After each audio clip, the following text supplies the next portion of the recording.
Julien Berthe, permettez-moi d'abord de vous saluer et de vous dire merci de m'avoir invité sur ce plateau qui serait l'unique dans la République. Merci à vous qui nous regardez. Vous nous regardez parce qu'il n'y a rien ailleurs. Le problème qui se pose ici, c'est que nous commençons d'abord par baisser la tension que Honorable est venu avec. Et je comprends que lui ne comprend pas son AP, Léon Tyler. Et comme il ne le comprend pas, il passe par les insultes, les invectives et tout cela. Je m'en vais vous expliquer parce que j'ai l'impression qu'Honorable n'a jamais géré une association. Le premier constat que nous devons faire, c'est que Honorable Mott confond les statuts du RDPC à M. Bia. Quand vous lisez les statuts du RDPC, le règlement intérieur, il n'est écrit nulle part M. Paul Barthélémy Bia. Parce que si vous lisez, là, je crois, les articles, je peux me tromper, hein, les articles 17, qui définissent les instances dirigeantes du RDPC. Il n'y a nulle part un trait qui est dit instance dirigeante du RDPC, Paul Barthélémy Bia. Votre colère, les expressions comme égaré, ridicule, tout ce que vous avez vomi contre M. Léon Tyler, c'est parce que vous croyez que Paul Barthélémy Bia égale poste de président du RDPC. Non, ce n'est pas l'éponyme. Ils ne sont pas similaires. Soyons sérieux. Vraiment, soyons sérieux. Honorable Mott, je vous en prie, respectez le temps de parole. Honorable Mott, je vous en prie, respectez le temps de parole. Je souhaiterais qu'on soit sérieux. Tout à fait. Ils n'ont pas du tout pris la parole lorsque vous étiez en train d'élaborer votre mais arrivé à ce niveau de transgression là de ma parole, on n'est plus sérieux là. Je vous en prie, prenez des notes et puis vous allez rebondir tout à l'heure. Merci.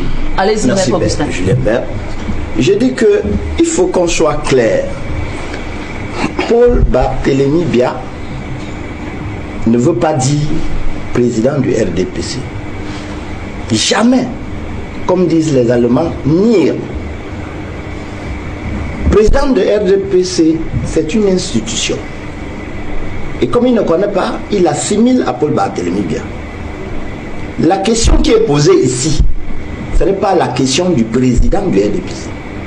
Est-ce que Paul Barthélémy Bia peut encore prétendre, est encore ou est le président du RDPC?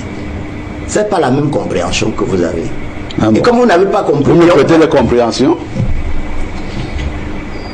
Maître, je vous et comme vous n'avez pas compris Léon Tyler, je m'en vais donc expliquer. Allez-y, maître. Le président du RDPC est d'office le candidat à l'élection présidentielle dans la République du Cameroun. Article 27.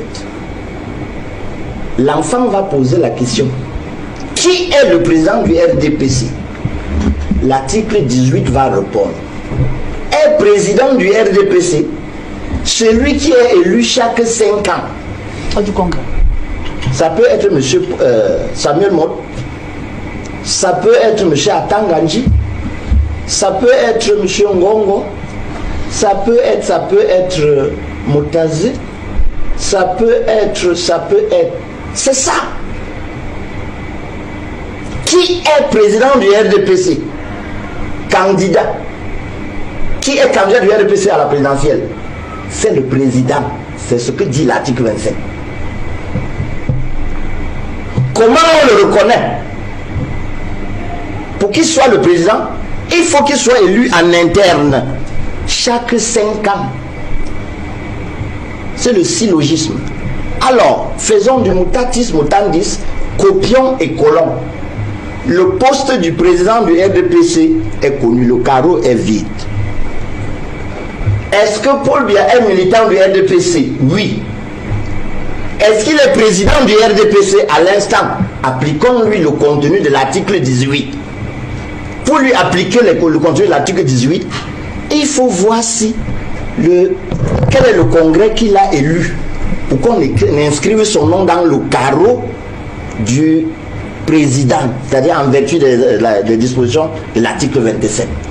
On constate que en 2011, le conseil devait siéger. Ils ne l'ont pas fait. Je peux me tromper de date. On a reporté à 2016. Ils ne l'ont pas fait. En 2021, c'était le dernier délai. Donc, le carreau président là, M. Paul Barthélémy Bia, il ne remplit plus les conditions pour que son nom soit inscrit dans le carreau président du RDPC. Or, quand vous ne pouvez pas faire cette dissociation, vous avez des arguments comme égaré, ridicule. Un monsieur il a dit quoi là?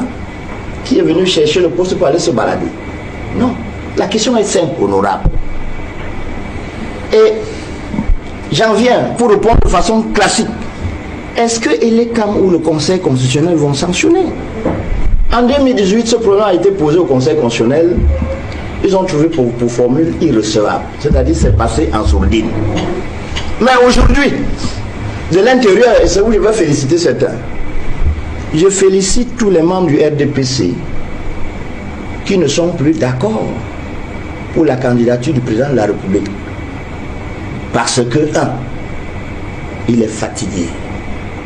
2, parce que la loi ne lui permet pas, à l'instant, d'être candidat. Je vous félicite, vous avez raison, vous avez ma voix. Vous avez raison et vous avez ma voix. N'en déplaise à M. Samuel Mo. Il faut qu'il donne les arguments pour dire pourquoi il sera candidat. C'est plutôt l'inverse que nous devons soutenir ici. Pourquoi lui, il doit être candidat au poste de président du RDPC? Pourquoi on doit lui donner les attributs, le contenu de l'article 18 pour que son nom soit inscrit en vertu de l'article 27 comme président du RDPC, candidat aux élections de 2025? Voilà plutôt la problématique qu'il faut se poser.